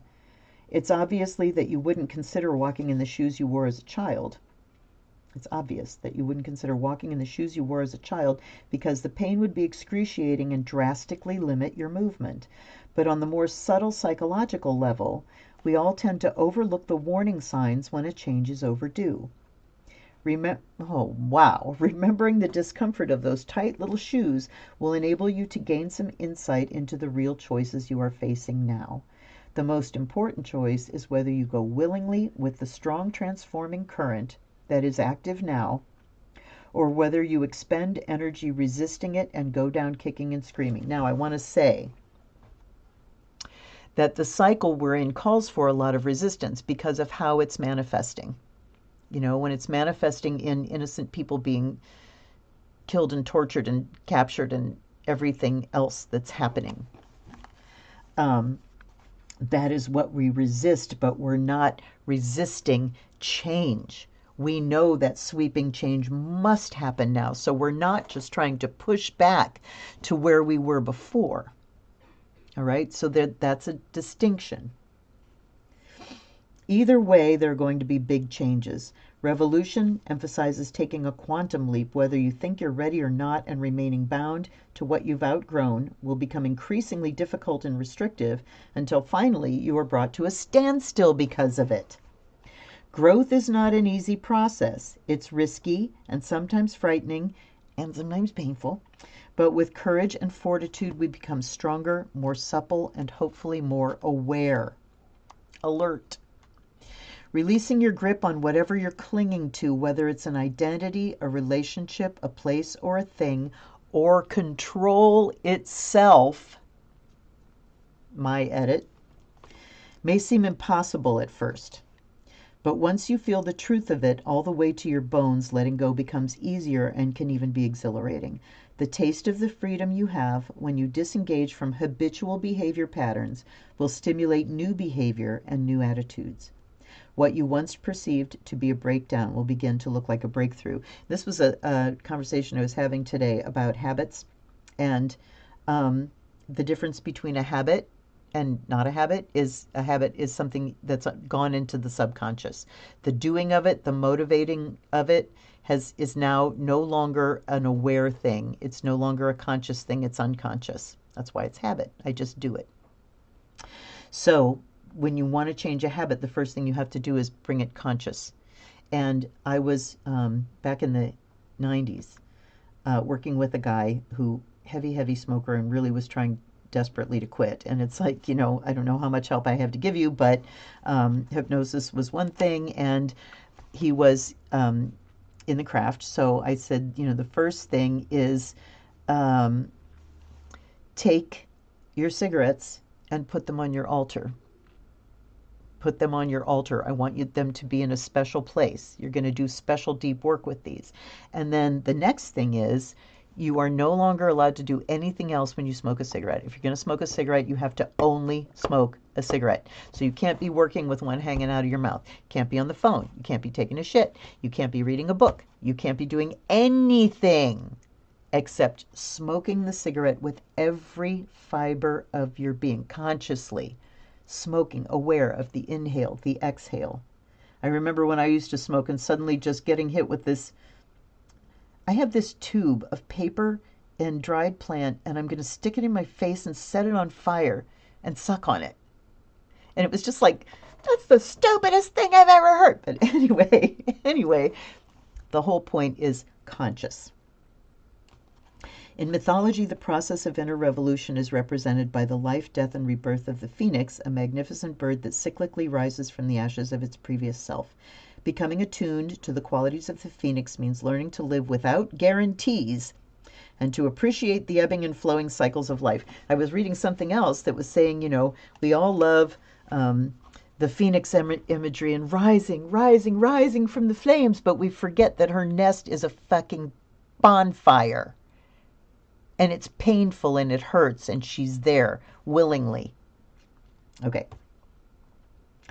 Becoming attuned to the qualities of the phoenix means learning to live without guarantees. I just read that. Although it might seem more like whitewater rafting than drifting lazily in your canoe right now, it is important not to get distracted and lose perspective. Drop worrying about how to get it right.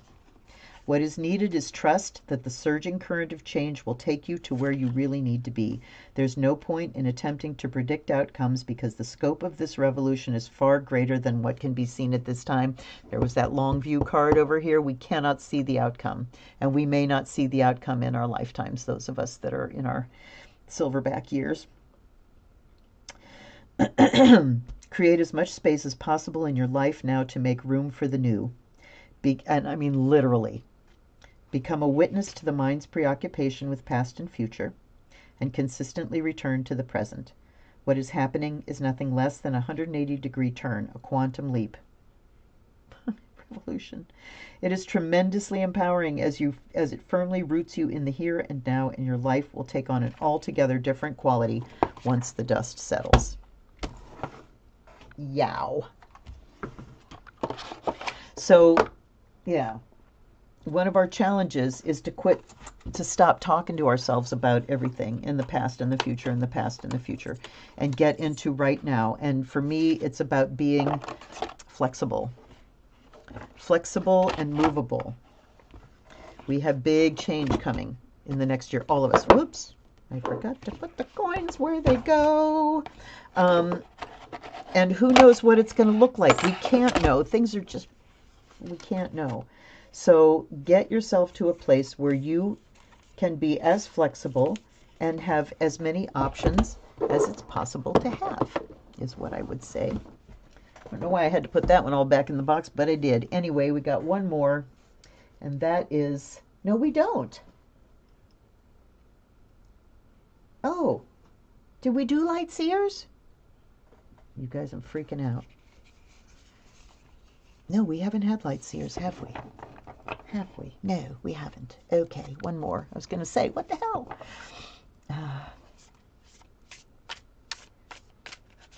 Jet says, when a snake sheds its skin, it loses its vision temporarily. In this vulnerable state, it rests, awaiting the awakening of a new perspective, witnessing the unfolding of the new. Yeah. That's awesome. Okay, a little dramatic. I see you. I see you, little dramatic. Welcome. I didn't see you come in because I've been really ignoring the frickin' comments. Mouse is excellent. Yeah, I can't wait to read it. It's going to be hard, but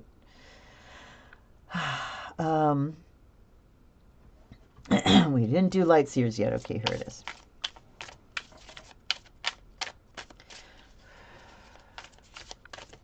I love this deck so much, and this is another thanks to Annette Klein. She contributed so much to my collection, and I am very grateful to her. Okay.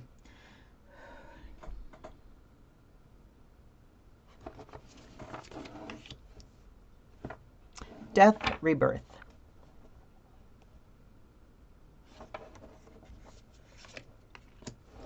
Four of Swords. Look in the nest. Look at that. Look in the nest.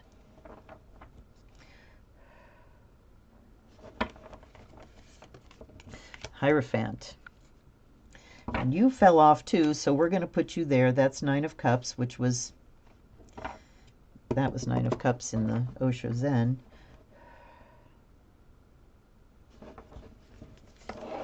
The World. Wow.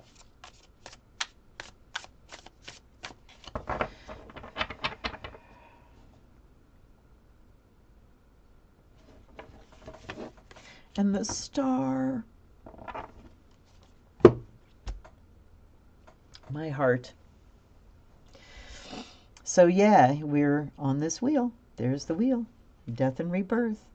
We have some things that are in the nest incubating right now in the belly, waiting for birth. This talks about making sure that you're resting, making sure that your rest is restorative. Whatever you have to do to make that so, whether it's taking some magnesium, whether it's taking some ashwagandha to calm your heart down, whether it's exercising so that you get some of the energy through your body, whether it's doing a Kelly Howell meditation that will shift your brain into theta or delta so you can actually turn it off and sleep. Restorative rest. The Hierophant, solitude. And I love this Hierophant. I love him so much because of his wonderful laughing face. My sister-in-law, Heidi, has this beautiful pencil drawing of a laughing Jesus on her wall. Now, she and her husband were not Jesus people at all, but she's a very spiritual person. And just this image of Jesus just laughing, when usually it's just, is the most wonderful thing. And it shifted something in me when I saw it, because it was the first place I'd ever seen something like that was in her house. And it was like, how wonderful is that? How wonderful is that? How can you be God and not be laughing, one way or another, whether it's joy or out of just schadenfreude. Anyway,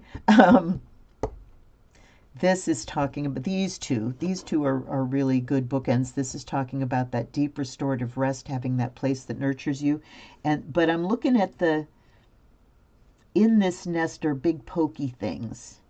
She's curled up in this nest, but look at the pokey things. So we want to make sure that where we are going to restore ourselves and to rest and recuperate is not also full of pokey things. We need that place of solitude where we can really go in and find that joy again and truly feel it again.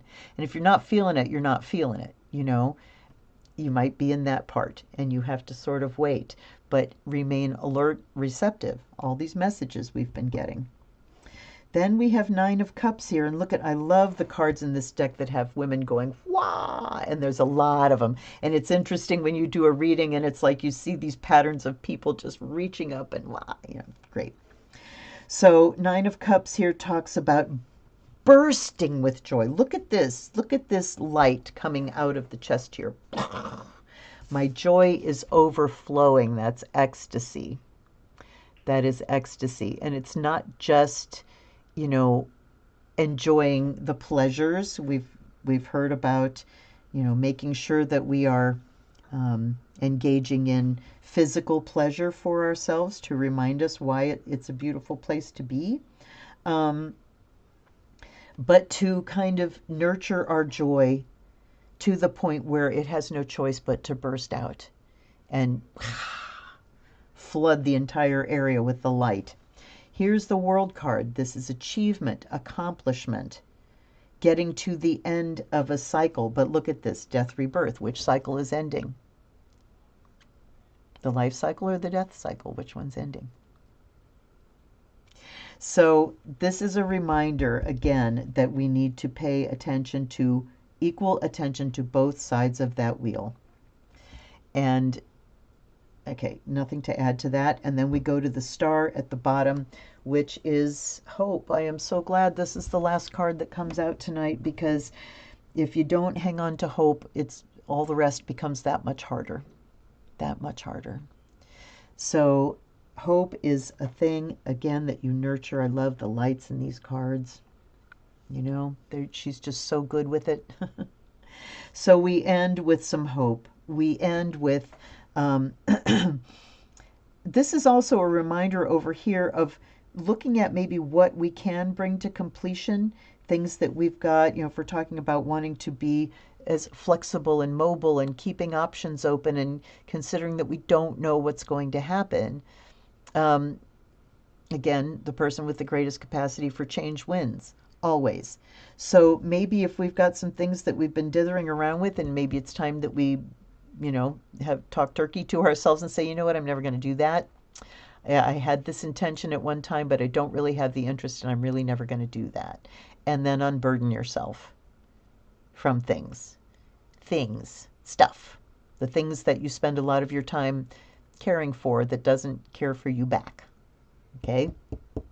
So that talks about bringing something to completion, and maybe it's an illusion that this was ever going to happen. Okay, that ain't going to happen. I'm out of that illusion now, and I'm going to unburden myself from carrying that forward.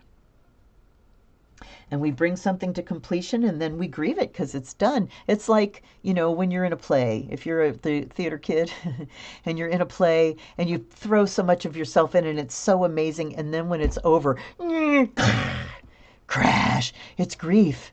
Everybody wanders around not knowing what to do. Oh, I don't know what to do with myself afterwards. I miss everybody. And, that is the price of joy.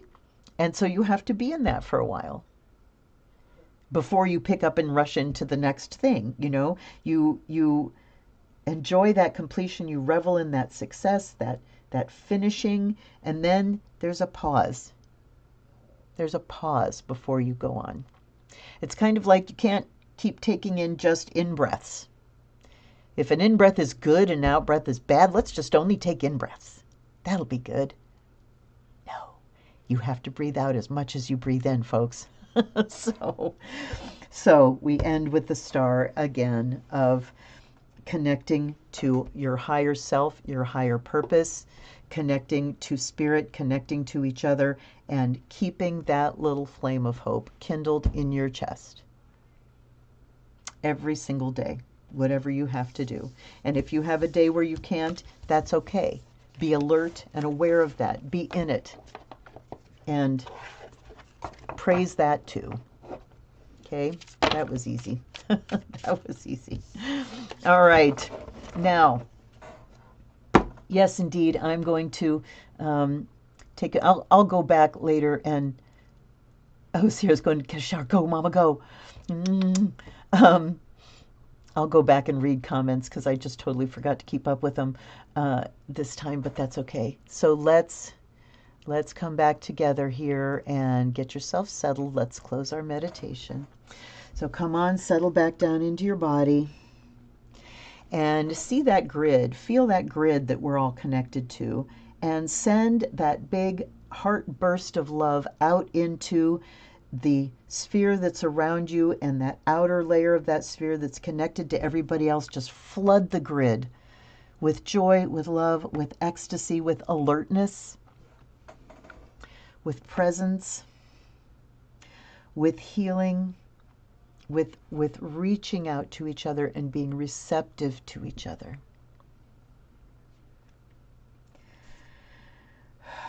Send it out through the front and the back of your heart chakra and feel it flooding in for you. Breathe it in. Let it pour into your sphere and fill it up so that you are bathing in it, and then let it soak in through your skin, into your muscles, into your bones, into the space between your atoms. This wonderful feeling of community and support.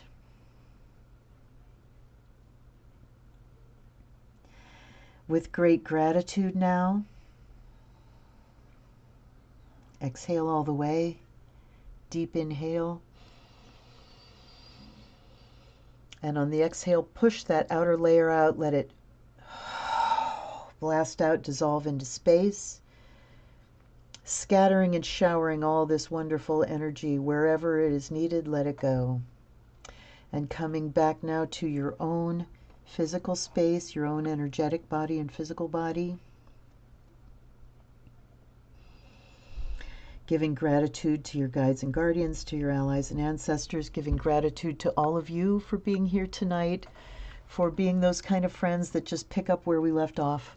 You show up for me. So gratitude to you, and now let any excess energy drain down into the earth. If you want to put your hands on the earth, please do, and give her gratitude. Thank you, Mama. I know she's going through her birth pains too. And we send her our support, our alertness, and our love and gratitude. All right. I love you guys. Thank you so much for being here. It's like in these 5 months, just going, no, I really want to, and I just knew, I allowed myself to know that when I was ready, I would know. And I was ready tonight. And I hope to be ready again. We'll see what happens. But the fact that you all showed up, it's just amazing. I will see you soon when I see you. And until I do, blessed be to all of you. Lots and lots of love. Till I see you next time, this is Luna. Blessed be.